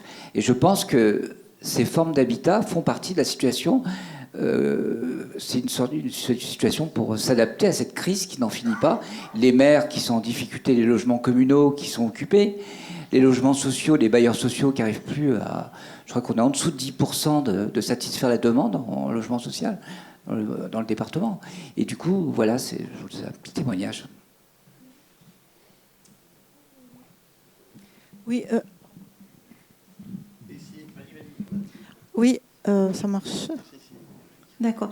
Moi, je voulais témoigner. Je voulais vous dire que pour voter, il faut être inscrit sur une liste électorale dans une commune. Et que ceux qui habitent en yourte et en cabane ne font pas partie de la liste électorale et ne peuvent pas voter. Si vous êtes en caravane, vous pouvez. Si vous êtes en mobil-home, vous pouvez voter. Et les autres, non. Sachez-le, parce que personnellement, on a vécu ça. À savoir que des jeunes qui étaient là depuis assez longtemps, tout d'un coup, se sont vus signifier le fait qu'ils ne pouvaient pas voter. Voilà. Oui, effectivement. Sinon, il faut passer par une association qui a l'agrément de domiciliation, et auquel cas, vous pouvez avoir le droit de vote, voilà, dans la commune. Voilà. Il faut qu'il y ait l'agrément de domiciliation. Entre autres CCAS, mais pas que, il y a des associations agréées. Ça pose d'autres types de problèmes d'ailleurs, parce que j'ai suivi une situation dans le Gard où la famille, en fait, avait sa domiciliation dans la seule association agréée, qui était une association de toxicomanes, ce qui lui a porté un préjudice terrible dans ses relations avec les élus pour aller discuter, en fait, de sa situation avec ses enfants sur le terrain. Oui, bonjour. J'ai aussi une petite casquette à l'EM, mais là, je vais essayer de remonter le temps de parole que Polo a voulu attribuer au principe de discrimination par rapport à l'occupation du territoire pour des populations qui sont catégorisées comme socialement pauvres. Je voudrais ramener sur le principe que l'habitat réversible et mobile permet à des gens qui n'ont pas les moyens et qui démarrent soit leur vie ou soit qui essayent de la vivre, en tout cas, quel que soit leur âge, de pouvoir obtenir une égalité du droit qui est constitutionnelle en République française sur la sécurité d'un toit. Et parce que Alem a longtemps et continue à collaborer avec l'association Droit au logement, qui est bien connue aussi pour la défense de d'autres types de logements qui peuvent être aussi des simples cabanes de toile, des habitats, enfin des bidonvilles pour les migrants ou pour autres citoyens ou en demande de citoyenneté française, et donc qui démarrent leur habitat avec quelques francs, je suis d'ancienne époque, mais quelques euros. Et en fait, il faut savoir qu'un camion, une yourte, une cabane qui peut réussir à abriter et dignement une personne ou un couple, voire une famille en début, représente 5 000, 6 000 euros. C'est quelque chose qui est facilement accessible et qui permet d'être un tremplin à partir du moment où une société civile territoriale accepte de mettre en place et d'autoriser quelques secteurs. Alors, c'est vrai que la Stétial, pour avoir accompagné et puis pour avoir accompagné la création et la discussion au niveau des ministères et de la loi Allure, on s'est aperçu on a cru que c'était bien. Et on s'est aperçu qu'en fait les directives avaient fait en sorte qu'ils avaient auto-bloqué les autorisations par le fait qu'il fallait une autorisation préfectorale, une autorisation des comités départementaux, et qu'au final, en fait, c'était une fausse bonne nouvelle. Donc, moi, je reviens sur le fait qu'il faut continuer à autoriser, enfin, il faut que les municipalités, il faut que les collectivités territoriales vraiment prennent en compte que, par principe de discrimination, pour éviter le principe de discrimination et par principe d'égalité, qu'on puisse augmenter et accueillir des populations défavorisées qui ne sont pas forcément du secteur de l'agriculture, qui peuvent être du secteur de la culture, qui peuvent être tout simplement du secteur de gens qui veulent vivre, qui veulent avoir une dignité de logement. Et c'est vrai que on est en Cévennes, mais dans tout territoire rural que j'ai pu rencontrer, dans les différentes interventions qu'on a pu faire sur le territoire national, la difficulté, c'est de faire accepter ces nouveaux venus par les autochtones et de faire accepter ces nouveaux venus par ceux qui ont le pouvoir concentrationnaire local. Parce qu'ils ont peur d'être envahis par des gens qui pourraient faire basculer la mairie. C'est souvent la chose qui est dans le truc. Donc en réalité, je souhaite augmenter, non mais c'était simplement pour augmenter le temps de parole vis-à-vis d'une population défavorisée qui a besoin d'un logement et qui ne peut plus se retrouver dans un système concentrationnaire des grandes cités urbaines et qui a envie aussi de pouvoir profiter de développer leur projet de vie en zone rurale et de pouvoir après évoluer, parce qu'en fait, des 25 ans d'histoire d'Alem, ce qu'on a pu voir, c'est que des gens démarrent avec une petite cabane, une petite yourte, une petite tiny house, et puis après, le temps faisant, deviennent des acteurs réels de la société civile locale. Voilà. Donc, continuons. Et c'est vrai que nous, on a dépensé 15 000 euros, 20 000 euros de frais de justice pour pouvoir avoir le droit de continuer à avoir des projets sur notre place. Procès gagné, et pourtant les juges ne donnaient pas aux parties perdantes l'amende qui permettrait de rembourser les frais qu'on avait engagés. Donc en fait c'est toujours la bataille du pot de terre contre le pot de fer. Il faut être particulièrement actif et volontaire pour pouvoir arriver à gagner, mais il faut continuer à valoriser en fait le travail et la volonté des gens qui souhaitent s'installer par ce biais de logement. Là, il y a des questions. Ça marche pas? Si, c'est bon. Moi, j'aurais une question par rapport à la mairie. Parce que toutes les mairies ont le même problème. Donc je ne comprends pas qu'il n'y ait pas concertation. Moi, je vois des terrains de camping-car partout. Et dès qu'on a un camion autre qu'un camping-car, on se fait dégager. Et on l'envoie sur la commune d'à côté. La commune d'à côté se le renvoie sur l'autre commune. Et je voudrais savoir si ça a été chiffré, le nombre de personnes, le nombre d'enfants que ça représente. dans les écoles, le nombre d'employés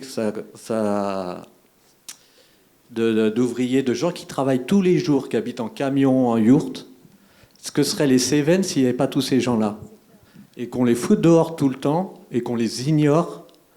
Et moi, je suis sûr qu'au niveau des communes, s'il y avait 5-6 maires qui se mettraient à dire nous, on prend le problème en main, et on accompagne, et on n'est pas obligé d'aller se cacher dans le fin fond d'un chemin, et du coup de se retrouver en pleine pampa, dans des conditions désagréables, et mal installées, et du coup les gens qui viennent, les chasseurs ou autres, qui disent « Ouais, vous avez vu comment il est installé ?»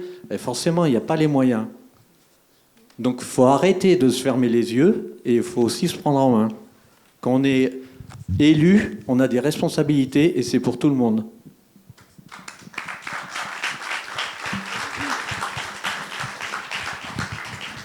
Alors, quand on est élu, oui, on a des responsabilités, on doit faire respecter les règles. Alors, la démocratie, ça sert à ça, de faire évoluer les règles. Donc, votez, participez, présentez-vous en tant que maire, soyez les bienvenus. Je voulais juste signaler, je voulais juste dire quelque chose. C'est qu'en fait, très curieusement, il y a quand même le plan départemental pour le logement des personnes défavorisées qui a intégré désormais aussi les questions d'hébergement pour les personnes défavorisées, qui pourrait être le lieu d'inclusion de tous ces habitats-là aussi, mais là encore avec quand même une certaine forme de stigmatisation, on va dire, le logement et l'hébergement des personnes défavorisées. Et que très bizarrement, le pouvoir politique considère que les places qui sont réalisées dans le cadre de ces schémas-là sont comptabilisées comme logements sociaux. Ce qui veut dire que ça évite aussi les communes qui ne remplissent pas leurs obligations en matière de logements sociaux, ou d'ailleurs en matière de création d'aires d'accueil des gens du voyage, d'être en toute impunité. Voilà. Et ça, c'est quand même aussi un subterfuge très, très intéressant. Je sais pas si on entend. On entend ?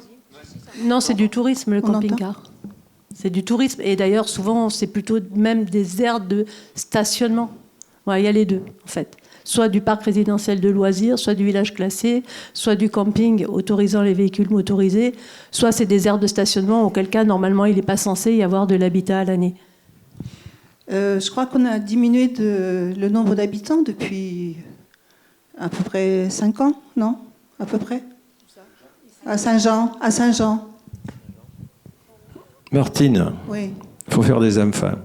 Mais bon, plus sérieusement. Non mais attends, pourquoi je dis ça ? Non mais attends, je vais te répondre. On est remonté à 2533 habitants.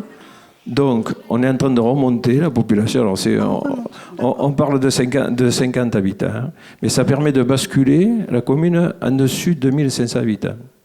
Donc, aux prochaines élections, normalement, il y aura, au lieu d'avoir 19 élus, il y en aura 23. D'accord. Oui. Non, c'est parce que je pensais dire, d'après ce que j'entends autour de moi, excusez-moi, les propriétaires, hein, mais que les loyers sont un peu élevés à Saint-Jean-du-Gard. Voilà. Alors, j'étais en train de penser à... Je suis propriétaire, hein, j'avais l'intention de mettre un logement en location et j'ai pas eu le DPE, donc du coup, là, c'est raté. Mais je pensais globalement quand même au niveau de la France, que peut-être il pourrait y avoir je sais pas comment dire, une réglementation au niveau des loyers, quoi. De chaque commune pourrait... Mais sauf de ma part, il y a déjà qui existe quand même des réglementations. Il y a déjà des réglementations qui existent. Blocage des loyers. Et que dans certaines villes, peut-être. Oui. Parce qu'il y en a pas mal j'ai entendu des jeunes qui ne peuvent pas s'installer à Saint-Jean-du-Gard. Excusez-moi, un studio à 500 € ou 600 €, désolé, mais bon... Oui, il faut que la collectivité décide d'imposer le blocage des loyers. Voilà. Et mais les collectivités, elles peuvent être très proactives. Elles peuvent, par exemple, limiter les Airbnb. Aussi. Par exemple. Oui, au Pays Basque, ça a commencé comme ça, qu'ils ont dit, pour un logement en Airbnb, vous mettez un logement classique en social. Voilà. Alors, juste une remarque. Au niveau de Saint-Jean-du-Gard, il y a beaucoup d'appartements vacants. Alors, pourquoi ils sont vacants ? Il doit y avoir plusieurs raisons. D'abord, des gens qui n'ont pas les moyens, ou des héritages qui durent et qui ne veulent pas revendre pour que ça soit remis en état. Enfin, il y a X raisons. Mais il faut savoir que sur Saint-Jean-du-Gard, on va lancer une OPA-RU. Alors OPA-RU, c'est Opération programmée d'amélioration de l'habitat et rénovation urbaine. Donc ce programme est soutenu par l'agglomération d'Alès. Le projet est en cours. C'est des choses qui durent. Anduze, d'ailleurs, elle a eu l'OPA-RU. Je vois Madame le maire. Bonjour Madame. Soyez le bienvenu à Saint-Jean-du-Gard. Et donc déjà Anduze, ils ont lancé une OPA-RU depuis 2 ans, 3 ans, je ne sais plus combien. Combien? 5 ans? 5 ans, ok. Donc nous, on est en train d'emboîter le pas justement pour essayer d'améliorer l'habitat sur Saint-Jean-du-Gard. D'accord. Et je reviens en arrière, puisqu'il n'a rien à voir avec l'habitat. Puisque j'ai visité, enfin j'ai été invitée à une soirée, j'ai vu les comment on appelle ça, des yurts, le terrain avec les yurts. Il pourrait peut-être y avoir au niveau appréciation de la part des mairies ou des lois, j'en sais rien. Parce que là, au niveau décor, au niveau physique, au niveau visuel, au niveau construction ici et là, ça ne dégénère absolument pas le secteur où elles sont installées. Alors, est-ce que ça pourrait pas être un argument d'étude quand même et d'accord pour que ce soit pas compliqué de garder les yurts sur place, quoi. Voilà. Il va falloir prendre le problème au début, c'est-à-dire aussi former dans les écoles d'urbanisme et d'archi à ces modes d'habitat-là. Parce qu'aujourd'hui, il est constamment opposé par les bureaux d'études. Non-insertion architecturale de l'habitat dans le paysage. Non-insertion paysagère de l'habitat dans le paysage. Et ça fout tout par terre. Bah oui, parce que voilà. là, ça parce qu'on considère qu'en fait, il n'y a plus d'harmonie au titre de l'urbanisation existante quand cet habitat-là prend place sans s'enraciner dans le territoire.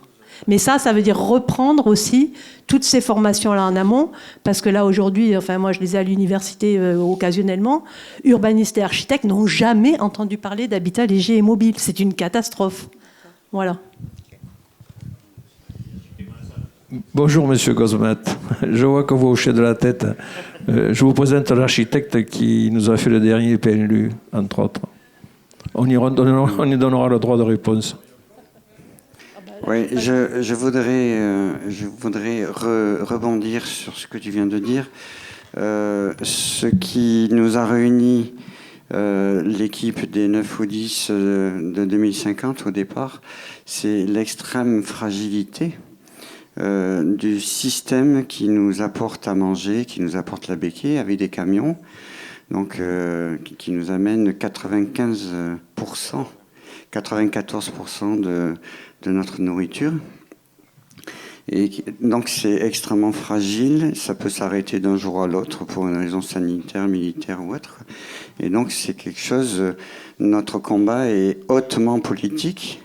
Politique, ça veut dire anticiper, prévoir, anticiper, et pas du tout partisan. C'est pour ça que monsieur le maire est ici.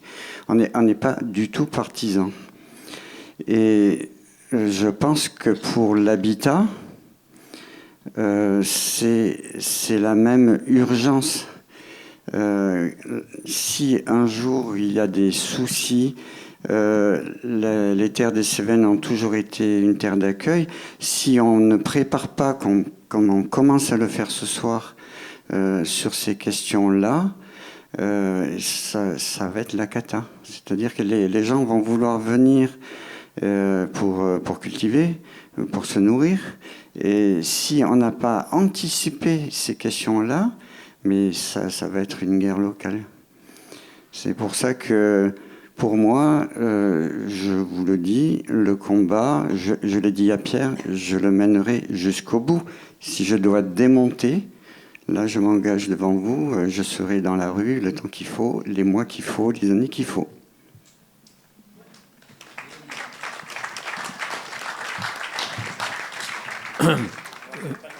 Juste, je voulais dire, on a une crise du logement telle, en fait, en Europe, que la Commission a nommé un commissaire au logement et à l'énergie, et en décembre, il va rendre un rapport, pas un rapport, une feuille de route, en proposant... et il y a quelques jours, il y avait les partis de la gauche européenne qui invitaient les militants du droit au logement à s'exprimer sur leur lutte et sur les victoires et et les dangers qu'ils entrevoient et les propositions qui leur semblent indispensables de relever. En toute fin, il y a eu une proposition pour venir manifester devant toutes les maisons de l'Europe, parce qu'en fait, s'il faut aller à Bruxelles, non seulement énergétiquement, c'est coûteux, c'est lourd, ça va polluer, mais en plus, on a dans chaque région, on a des maisons de l'Europe, et l'idée, c'était d'aller porter des cahiers d'espérance ou de doléances dans les maisons de l'Europe ce 1er décembre. 1er décembre, bon, c'est peut-être une blague avec le premier jour de l'Avent, ou je sais pas, un petit bonhomme dans une crèche. Mais enfin, moi, dans ma ville de Limoges, il y a un collectif zéro enfant dans la rue, dans plein de villes. C'est plutôt dans les grandes villes, mais ça peut arriver n'importe où. Et c'est complètement dingue. On est en 2025, je crois, c'est ça. Ouais.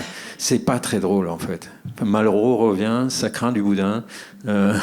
Non, c'est vrai, le siècle spirituel, il n'est pas là. C'est pas possible. On peut pas, avec tout ce qu'on a, avec la richesse qu'on a, avec les connaissances qu'on a, on peut pas continuer comme ça, quoi. Et après, les élus, ils font ce qu'ils peuvent. Ils sont quand même... Enfin, il y a quand même une sale ambiance, quoi. L'urbanisme, c'est très discret, quand même. C'est très descendant, puis... L'urbanisme populaire, participatif, ça n'existe pas. Il faut bien se le dire. Mais en fait, la question du logement, le foncier et l'immobilier, c'est 70% des actifs bancaires. Si vous créez une offre qui soudain remplace le marché spéculatif local, qu'est-ce qui se passe ? Vous n'allez plus pouvoir louer cher, vous n'allez plus pouvoir vendre cher, vous n'allez plus pouvoir spéculer localement. Tout est en tremblement perpétuel, quoi. Enfin, là-dessus. Enfin, bon, c'est très bien que 2008, la crise des subprimes, c'est parce que à un moment aux États-Unis, ils ont dit on n'a pas de pauvres chez nous. Ils l'ont fait pourquoi ? Ils ont dit ça. Ils ont fait un rapport pour permettre aux banques de prêter à tout le monde et pour faire dans cette période de guerre froide un pied de nez aux Russes. Et pendant 30 ans, les banques derrière, les banques qui avaient prêté un peu, elles se sont échangées ces titres en disant toujours, en rajoutant à chaque fois un petit peu plus cher. Ils ont titrisé et donc ils ont fait des dettes fantômes que les gens pouvaient de toute façon plus du tout rembourser. Et puis tout d'un coup, une pichenette, et c'est toutes les banques qui partent. Voilà. Et là-dessus, je ne sais pas si tout le monde sait, mais c'est juste une ligne de... Je vais rajouter quand même quelque chose aussi, c'est que l'urbanisme aujourd'hui, il est fait par des urbains, pour des urbains. Et ça, c'est un très grand problème parce que l'urbanisme rural a disparu, alors que c'est lui qui assure la meilleure intégration de l'habitat dans l'environnement dans lequel il prend place. Et l'habitat vraiment rural, traditionnel, montre l'économie, la sobriété. Moi, je vis dans une maison de 1822, je passe l'hiver sans chauffer du tout. Cette maison, elle est semi-entourée. Il y a la plurifonctionnalité de l'habitat. Il y avait des verres à soie tout là-haut, il y avait des bêtes au premier étage. C'est une toute petite bergerie de village, dans le village d'Oreille. Je vous jure que tous les habitants ont maximum 30 mètres carrés au sol. Économie, sobriété. On est devenus fous. Voilà. Et ça va avec, je pense. Et il faut aussi requalifier cet urbanisme rural dans les espaces ruraux qui lui donnent vie, en fait. Parce que là, on a perdu. Cette bataille-là, vraiment, on l'a perdue. Voilà.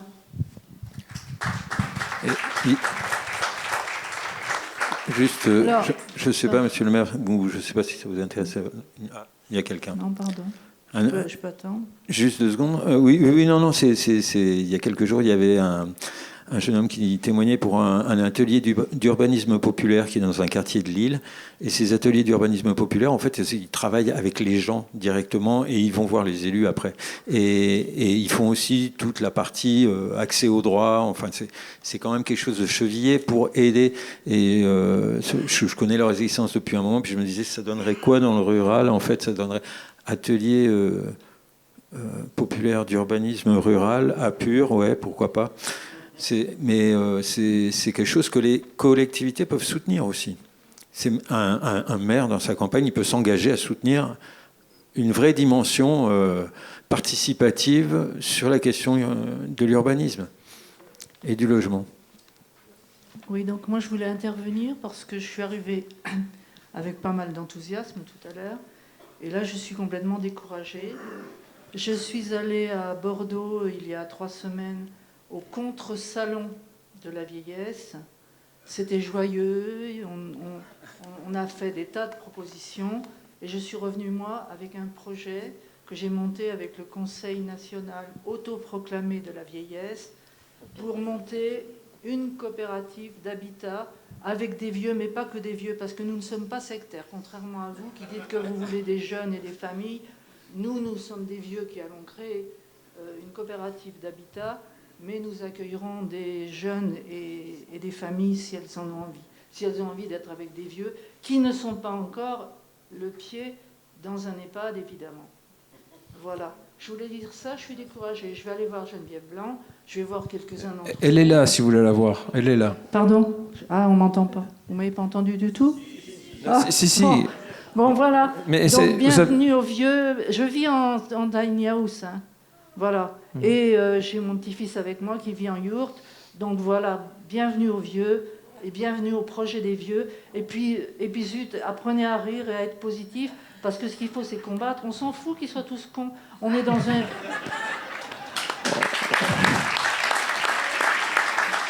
On est dans un système complètement capitaliste, on le sait. On ne va pas le répéter, gna gna gna gna, toute l'après-midi. Voilà. Moi, je vous soumets une idée. Je suis tout à fait d'accord avec l'État sur ce côté-là, sur la lutte contre le mitage. Donc c'est la dispersion des bâtis, puisqu'on va vers le ZAN. Mais je suggère qu'on aille vraiment à fond pour promouvoir un mitage réversible et démontable, parce que si on autorise des habitats légers à se disperser sur les terrasses, elles auront l'obligation de débroussailler déjà sur 50 mètres autour, de lutter contre le feu et de se mettre aux normes pour l'eau, etc., quoi. Il suffit qu'on ait cette volonté et on préparera la terre du futur.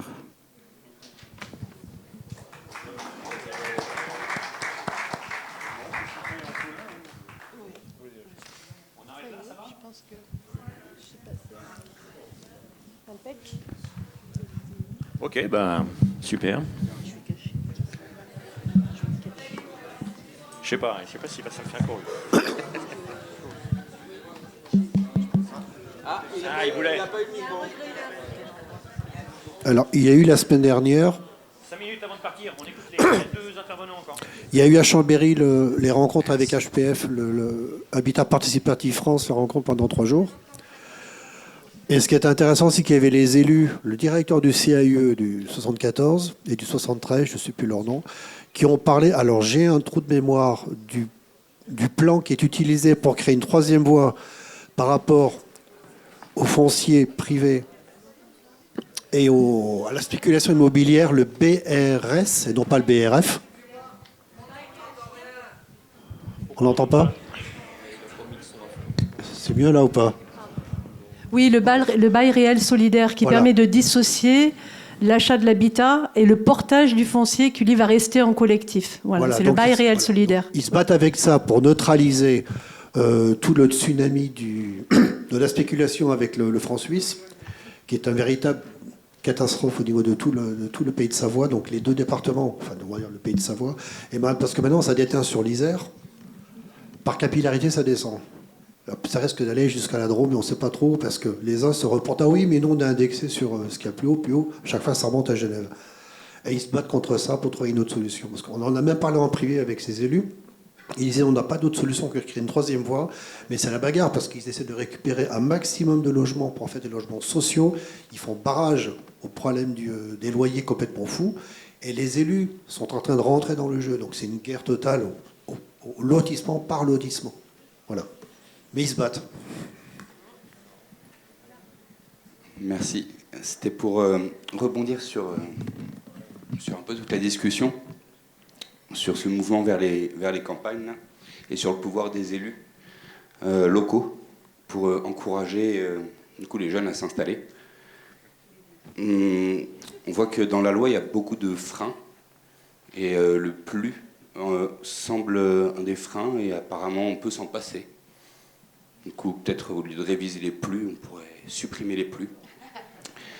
Le permis de louer, pour la commune de Saint-Jean-du-Gard, ça a été mis en place, ça essaye de se mettre en place. Ça empêche des logements vacants d'être loués. Ça empêche des jeunes d'accepter les conditions de logement qui sont proposées par des propriétaires. Ça fait augmenter les prix des loyers. Simplement. Après, si les loyers étaient encadrés, pourquoi pas ? Pourquoi pas un permis de louer ? D'accord, les prises sont bien mises et du coup on va demander, je sais pas, les APL. Après, il y a un autre levier pour faire baisser les prix des loyers et de l'habitat en général. C'est une loi qui a 1 an et demi. C'est la loi Le Meur, qui permet aux mairies d'augmenter la taxe foncière sur les logements vacants et sur les résidences secondaires. Je sais que la municipalité s'oppose en ce moment à l'augmentation de ces taxes sur ces types de logements. Et je parle de la municipalité de Saint-Jean-du-Gard.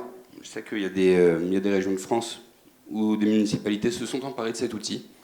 Des régions très touristiques par ailleurs, Pays Basque, en Corse, pour augmenter les revenus municipaux et pouvoir les redistribuer aux administrés.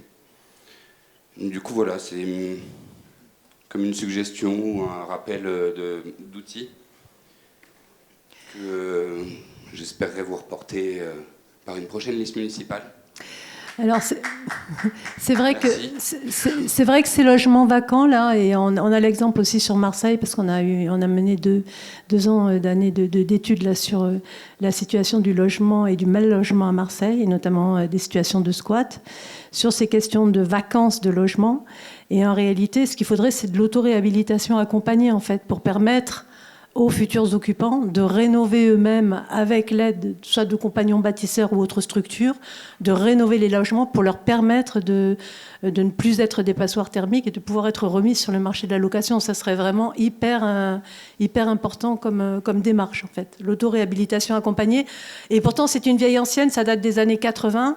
Et il y avait des organismes qui ne faisaient que ça pour permettre de mettre à l'époque les logements aux normes. Mais on a complètement perdu aussi ça. Alors même que sur Marseille, puisque le CEREMA a sorti un gros rapport sur le nombre de logements vacants, des dizaines et des dizaines de milliers sur Marseille, dont les propriétaires sont à 70% des gens de 80 ans et plus, et qui ne sont plus en capacité de remettre leurs biens en location, parce qu'ils n'ont plus ni les moyens, ni le PEPS pour les remettre en état, en fait. Tout simplement. C'est tout simplement ça, la vacance. Alors juste, je fais une parenthèse sur le permis de louer. Le permis de louer, d'abord, il est prévu dans un secteur, c'est-à-dire le centre de Saint-Jean-du-Gard, uniquement sur les rues, la Grande Rue et toutes les rues qui sont annexes. Et ça sert à quoi ? Ça sert justement à éviter les passoires thermiques et des habitations indécentes, des choses comme ça. Donc on oblige les propriétaires à faire un minimum pour que, justement, encore une fois de plus, les normes. Avec les diagnostics énergétiques, il faut être dans le cadre. Et donc, c'est encore des normes. Autonomos, les normes que l'on se donne. Voilà. Autonomos, donc on en revient encore. C'est toujours la démocratie. Donc, qu'est-ce que c'est la démocratie ? C'est comme un maire. On dit le maire. Il faut savoir que le maire, il décide de rien tout seul. Il y a un conseil municipal qui vote et toutes les choses sont votées par le conseil municipal. Il faut une majorité. Juste une remarque, il m'a semblé, tu pourras me préciser, Pierre, que la question du STECAL n'a jamais été discutée en conseil municipal. Oui, je te confirme que sur le PLU, il n'est pas prévu à l'intérieur. Donc, comme je dis, il va falloir peut-être l'intégrer dans les révisions du PLU, du plan local d'urbanisme. Mais à l'instant T, on fait avec ce qu'il existe. Et donc, on peut faire évoluer les choses, mais... oui, il y a des lois. En plus de ça, la justice prend des positions par rapport à des lois. Et les avocats, ils se régalent. Ils se régalent parce que c'est toujours l'interprétation de la loi qu'on en fait. Et donc, les avocats qui sont... eux, chacun défend leur morceau et quelqu'un paie. Bon, vous êtes incroyable. Hein. Allez, encore 2 questions. Alors, c'est pas une question, c'est une intervention pour faire un peu un parallèle avec une autre lutte que celle du logement. C'est un argument qui a été donné il n'y a pas longtemps sur la question des coupes rases. Et pour rebondir aussi sur ce qu'il a dit le compagnon juste avant, sur le cadre qui est très strict des PLU. En fait, on a des PLU qui nous disent quelle taille notre clôture doit faire, de quelle couleur doit être notre maison. Et de notre côté, on n'est pas capable de légiférer sur comment gérer le patrimoine arboré. Ou alors il y a des lois mais qui sont contournées, des fois avec l'appui des élus. Donc, c'est juste pour... j'ai pas d'avis ou d'opinion sur ça, mais juste faire un parallèle sur ça, porter notre attention sur ça. Ok, juste revenir 2 secondes sur ce qui était dit avant. En fait, le stécal, c'est vraiment pas une bonne idée. En fait, c'est pénible, ça prend du temps, tout ça.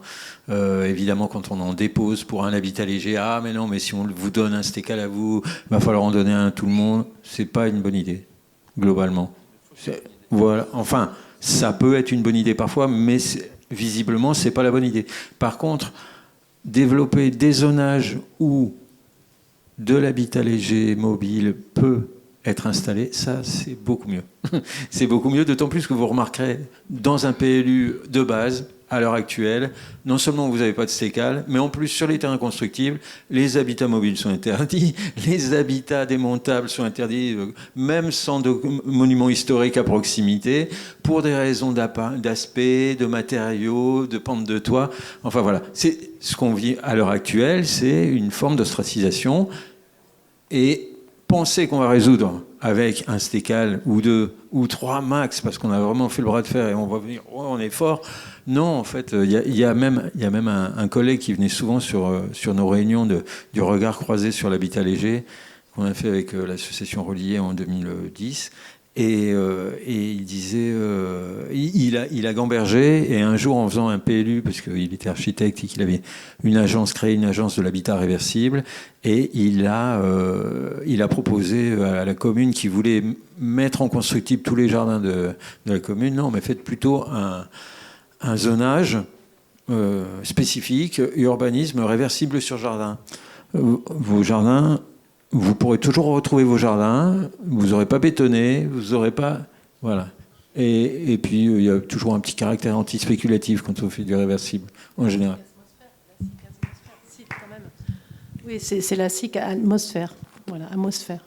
Atmosphère. Dernière intervention. Pardon.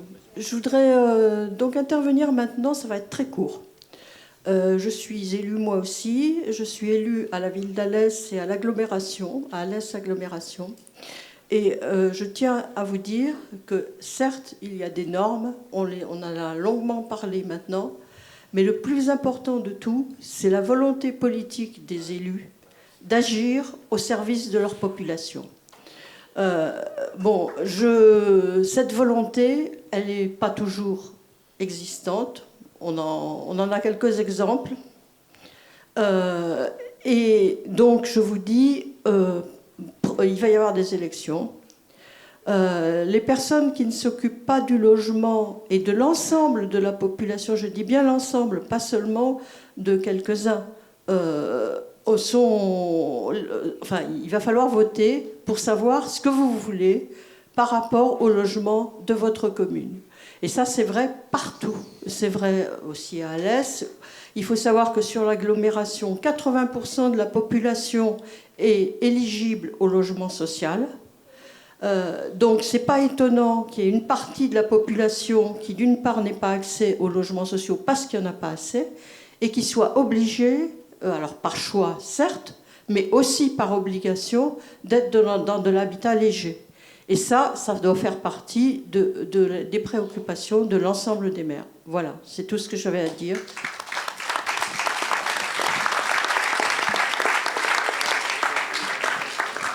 Merci.